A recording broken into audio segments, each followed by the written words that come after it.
massive Maria, a big one, 7.3 in Japan. Your Fukushima Maria, I think you have it on the map to show people sort of where we're looking at. Yeah, just preliminary earthquake tracker, 7.3 magnitude. This is just a little bit earlier, 7:36 our time here, East Coast of Honshu.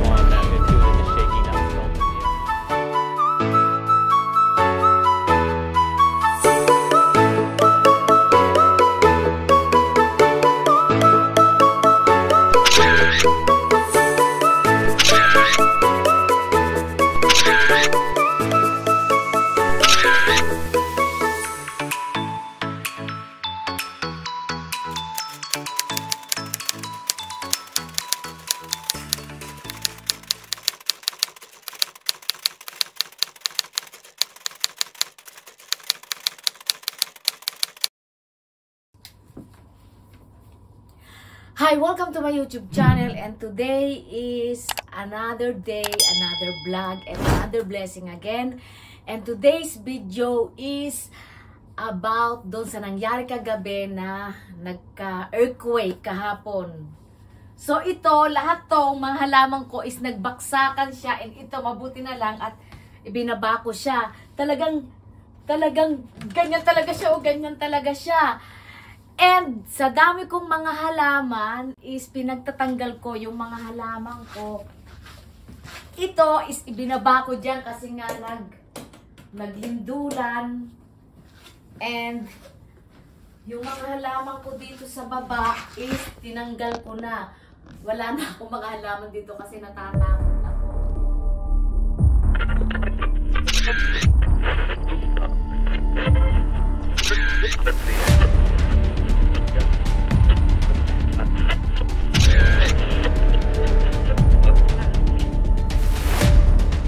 Doon sa kabilang kwarto ni Ken Chang is naglindulan din. Kaya dito sa bahay namin,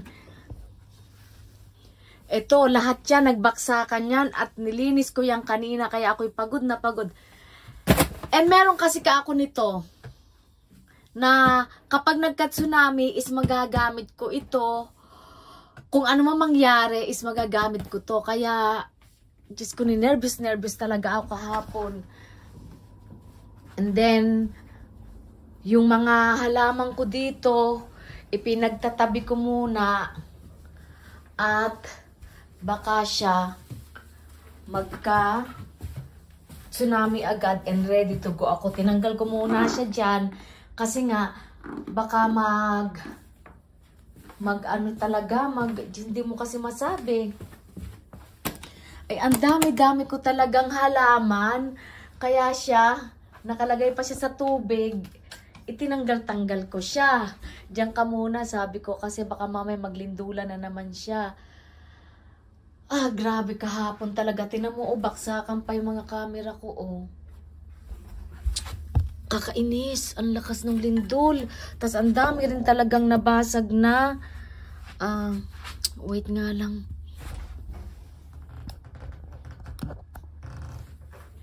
Ay my gosh. Baksak talaga siya.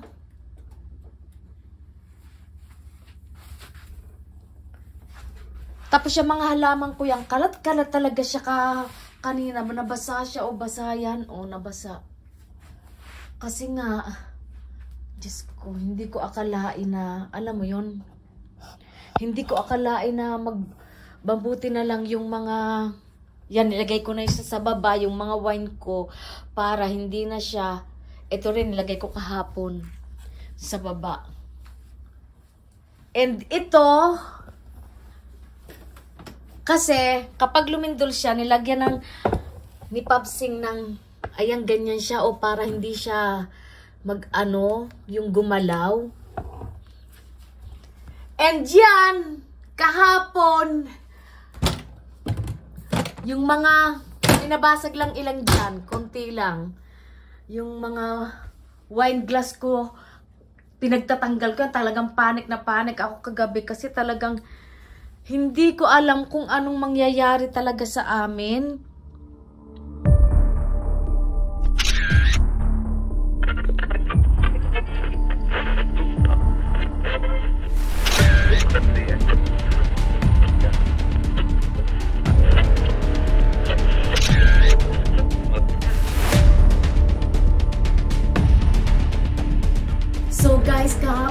talagang niyanig kami ng sobrang yanig na.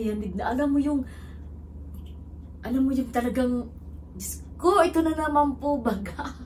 Talagang sigaw na talaga ako kasi patulog na kami noon ng mga 11 o'clock. Patulog na ako, papikit na ako. Sabi ko, ay matutulog na ako ng maaga kasi nga may gym ako bukas maaga.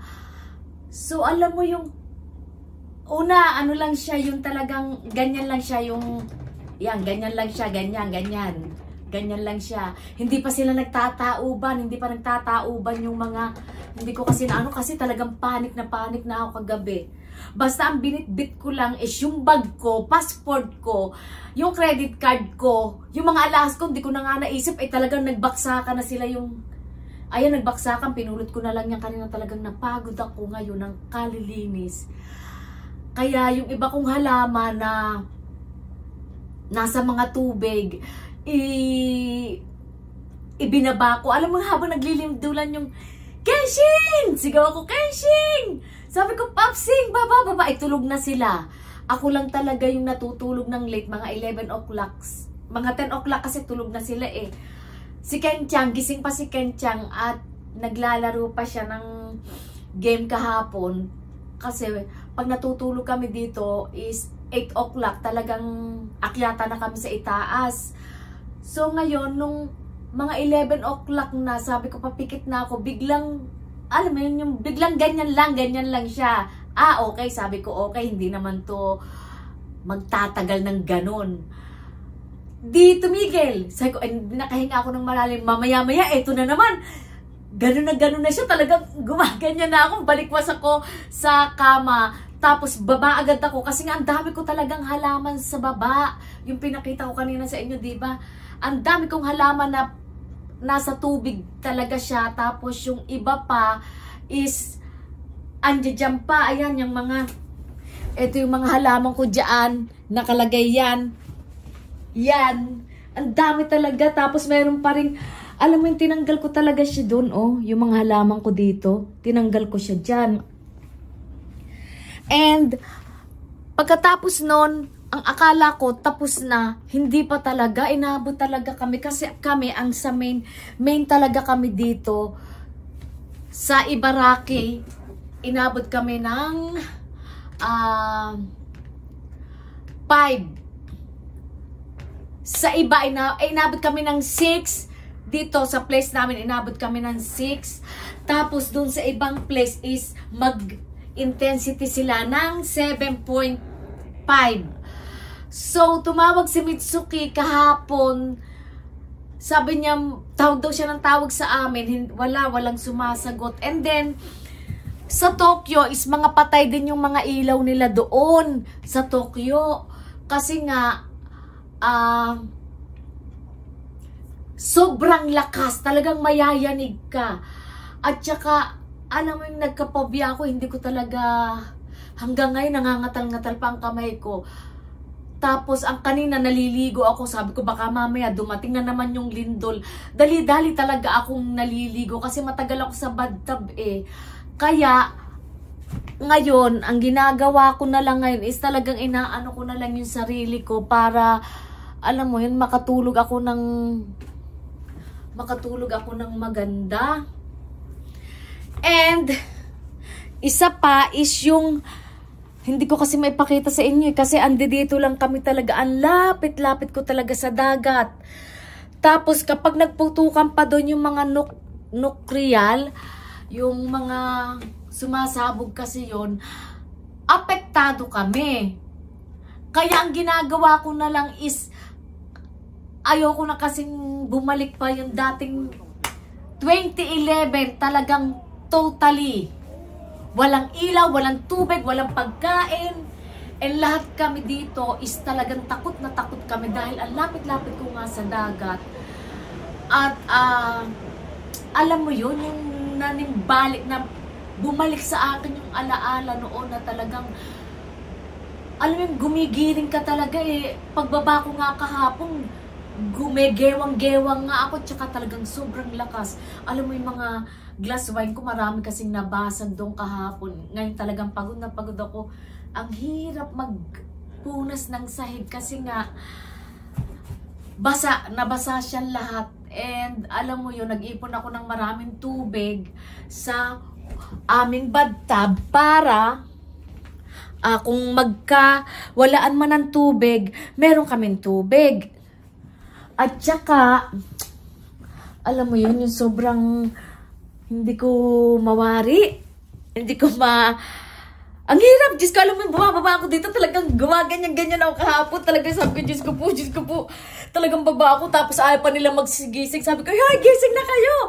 Kasi, Diyos ko, alam mo yung, nag-iskandalo talaga ako dito sa labas ng bahay namin. Mga kapitbahay namin is, alam mo yun, hindi sila panic. Kaya yan, ang ginawan ko ngayon is tinanggal ko talaga yung mga halaman ko dito. Sa sobrang dami ng halaman ko sa loob ng bahay is, ay naku, ewan, hindi ko ma-explain. Tapos alam mo yung, nag-a-alarm na yung mga, alam siya ng alarm. Tapos hindi mo alam kung anong gagawin mo, hindi ko alam kung anong kukuhanin ko. Diyos ko, sabi ko, eto na naman siya. Talagang, kita mo yung mga halaman ko, buti nga yung TV, hindi bumaksak eh. Kaya Diyos ko, sabi ko, ay, ang hirap talaga kapag ikaw ay, Diyos ko, talagang nininebis ako kahapon. Tapos, ang isa pa is yung, hindi man lang kami nakaprepare. Wala talaga. Kasi tulugan magtutulog-tulog na kami eh. Tapos walang prepare na, walang jacket, nakapanjama lang. Tapos, alam mo yun, yung lumabas ako na kasi, nakasinelas talaga ako. Kasi ang sabi ni Pabsing, kung ano mang mangyari, isa-isa kayo, wag mo nang iintindihin si Kenchang, wag mo nang iintindihin ako. Lumabas ka, gumawa ka ng parang, buksan mo agad yung susi, yung sasakyan, at tumakbo ka na. Kanya-kanya na tayo, ibig sabihin, kunin mo lahat ng susi mo, kunin mo yung mabibit-bit mo, at diretso ka. Kaysa naman sa mag-antayan daw kami, syempre ako naman, syempre pamilya, alam ka namang, basta sabi niya, basta kung anong mabibit-bit mo, bitbitin mo, dalhin mo sa sasakyan. And guys, talagang, ay naku, hanggang ngayon panic pa ako. Bago ko pa na-image yung mga yan, talagang nakakapagod. Sobrang, alam mo yun, sobrang paniko, and hindi ko talaga ma-explain. Hanggang ngayon, nangangatar pa yung katawan ko. Hanggang ngayon, wala pa rin ako masyadong tulog. Meron ako ng phobia. Baka mamaya, bigla na namang lumindol.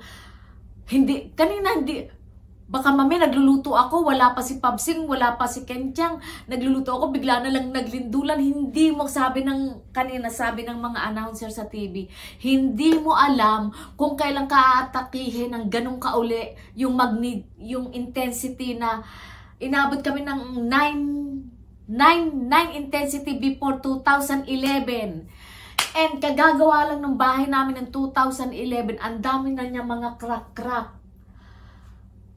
Kalilindol ng kalilindol. Ngayon, eto na naman. Kaya alam mo, wala ako talagang naisip kahapon. Sabi ko, bakit kami na naman? Ano na naman to? Sabi ko, Diyos ko, Lord, talaga bang hindi na matatapos ang gulo sa mundo? Tapos nung ina-announce na, kasi nag-a-announce dyan, wing, be ready. Ganon sila. Meron kasi kami nito yung eto, yan, kita nyo? Yan, yung radio na yan is, nag-aalam yan kapag yung, eto kahapon talaga, binaba ko talaga siya.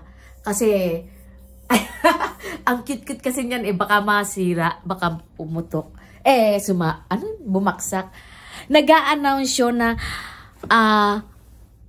na kayo, umalis na kayo, lisa na kayo dyan, and, wala talaga akong nabitbit. Yung sobrang panic ko, ang nabitbit ko lang talaga is yung passport ko. Tapos yung pitaka, kasi sabi ko kay Pabsing na yung mga pera sa bangko is, paano yung halimbawa lang nagka-tsunami dito, inanod yung bangko, ay di yung aming mga kaunting inipon is mawawala. Sabi niya, hindi mawawala yung kasi may record yun. Basta bitbitin mo lang yung passport mo, at saka kung madadala mo yung konting alahas, dalhin mo. Wala kang dadalhin kundi kumot, at saka bahala na. Kaya pag umatake yan is pupunta daw kami ng bundok sa mataas na lugar, kanya-kanya kami sasakyan. Alam mo yun? Sobrang panik ko talaga kagabi. Diyos ko, alam mo yun. Ang lapit ko kasi sa dagat, di ba? Lagi ko sinasabi, yan ang paradise ko, yung dagat na yan. Pero masamang magalit yung dagat na yan. Kaya alam mo, Diyos ko, hanggang nangangatal pa ako. Alam mo yung pagising ko kanina, halos 3 oras lang yung naitulog ko kasi nga, hindi ako makatulog. Tapos naglinis pa ako. Ay, grabe. Kaya yung mga pinagbababa ko, yung mga halaman ko at hindi ko alam. Ngayon meron pang konti-konting lindol. Tapos, Diyos ko, hirap magpakintab ng sahig. Talagang yung mga sahig ko, pinakintab kasi nagbasakan yung mga tubig. Buti nga, hindi siya buti nga na-save ko yung iba. Diyos ko, talaga nakakapagod. Kaya, pray lang. Sa gulo na ng mundo, hindi mo na alam kung, siguro, alam mo yon, nagbabangayan doon sila, tapos dito naglilindulan, doon nagsusunugan. Hindi mo na malaman ang mundo, nakakatakot na. Talagang, my gosh, sabi ko, basta kung kukunin ka talaga ng Diyos at kung talagang ilalaan niya ng Diyos sa'yo, is wala tayong magagawa. Kaya lang, ang sa amin lang is mag-ready lang kami. At saka dito sa Japan is may ibinibigay kasi ang government namin dito. Dito sa Japan may ibinibigay ang government ng Hapon na ganito, yung bag na lalagyan mo siya, umiilaw siya sa gabi kung sakali mong walang ilaw, umiilaw tong bag na to sa gabi, and then lalagyan mo siya ng mga pagkain kahit konti at saka katatakbo daw sa bundok. Yun. So, hindi ko pa, bukas aasikasuhin ko to, maglalagay na nga ako ng mga konting pagkain, tinapay, delata, at ilalagay ko na to sa aking sasakyan. And then, maglalagay na rin ako ng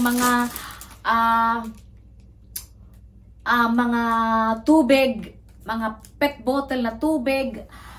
Ay, may kumot na naman ako doon. Kung sakali man, is wala tayong magagawa. Yan ang ginusto ng Diyos, is no choice.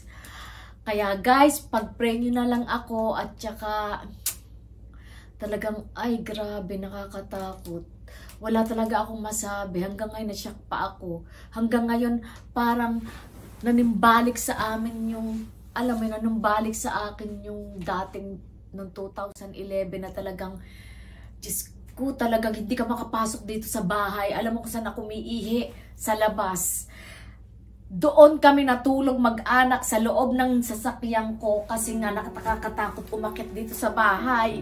Kasi nga talagang walang tigil ang lindol eh. Talagang alam mo yung bahay ko kagagawa lang nito is talagang my God. Sabi ko, Diyos ko, Lord, tagal na ang pinag-ipunan to, tapos ganito lang. Tapos basta-basta na lang babaksak. Nakakaiyak kaya lang wala tayong magagawa. Hindi naman natin pwedeng i-hold yung nature. Kaya nga sa panahon talaga ngayon, tanggalin ang galit sa puso. Kinakailangan talagang, alam mo yun, lagi kang handa. Kung yan lang talaga ang ibibigay sa'yo ng Diyos na para sa'yo, is tanggapin mo ng buong buo. Kaya lang is talagang nakakalungkot, nakakatakot.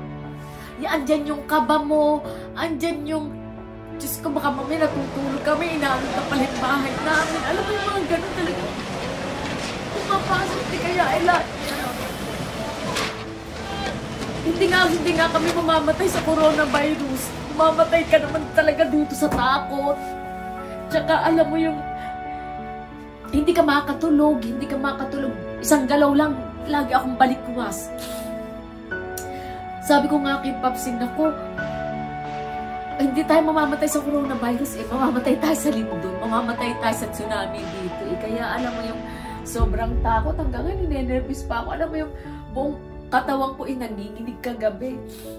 Tapos kanina talaga, pagising ko ng umaga, nakita ko talagang kanat-kanat, baksakan sila. Yung iba, pinagtatapong ko na yung, ang dami kasing nabasag na, alam mo yung mga, tagal-tagal ko iniingatan to kasi pamana pa to ng nani at tatay. Yung mga antik na ganito. Nabasag na siya. So, wala na akong magagawa. Eh, andyan na. Basta pray lang, laksan lang ang loob. Sabi ni Papsing, mag-pray ka. Laksan mo na lang ang loob mo. At wala naman tayong magagawa. Eh, pag ginusto talaga ng Lord na ganun is wala tayong magagawa. So, yan guys, yan lang ma-share ko ngayong araw na to. And sobrang talagang hanggang ngayong kabado, takot. Wala eh, hindi ko na kasi alam yung kung anong dapat kong gawin. So, ngayon, napag-isip-isip ko kanina nung naliligo ako, bakit ba hindi na naman ako maglagay ng mga tubig doon sa ilalim ng aking, di ba pinakita ko sa inyo yung mga vlog ko na sa ilalim ng tubig, sa ilalim dito yung ganito, naglalagay ako ng mga imbak ng pagkain. Eh, ang tagal na kasi nun eh, almost 10 years na uli eh. Kaya, maglalagay uli kami doon ni Papsing. Nakaka-nervous talagang, ay grabe talaga yung aking takot kahapon. And nakalagay talaga sa news, Ibaraki, Fukushima. Kasi yung pinanggalingan talaga ng tsunaming from my place, it takes 2 hours kami sa Fukushima. Ganong kami kalapit. Kasi magkaan nga ito yung dagat, karuktong ng Ibaraki, Fukushima na yan ay dagat, paganyan siya. So, napapaligirilan talaga kami ng dagat. Kaya kahapon, nung lumilindol, talagang binuksan ko talaga yung aking pintuan at doon na ako nagpanik.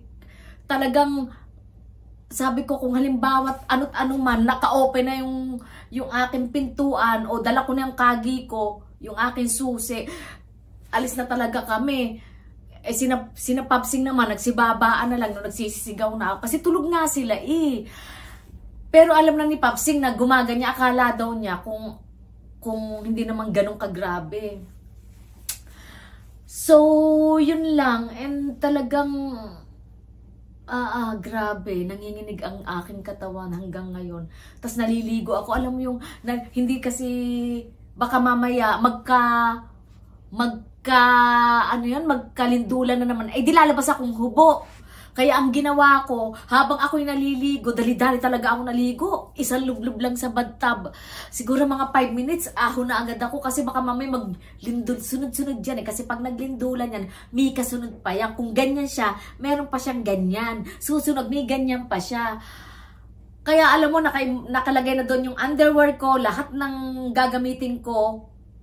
At kung maglindulan man, saka ako tatakbo, saka ako magbibihis. Kakatakot.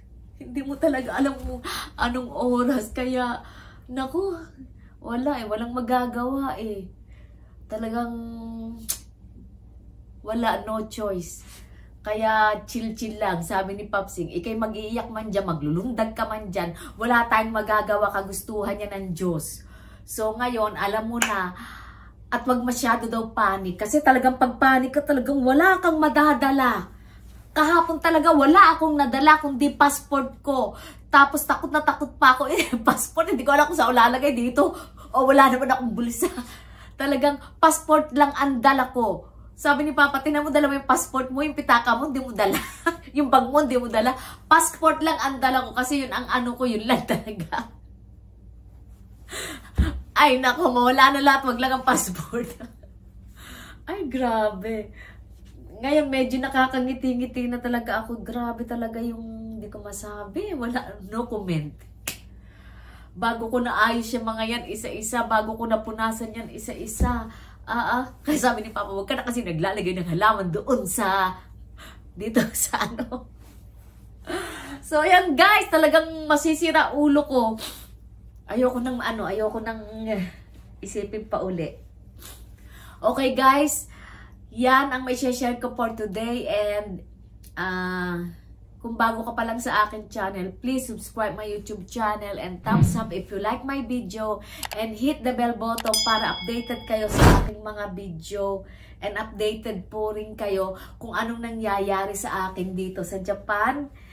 And again and again, it's me again, Aiko Sekiguchi from Japan saying, see you later, alligator! Ay, naku. Hindi ko na kahit ilalagay doon. The booze.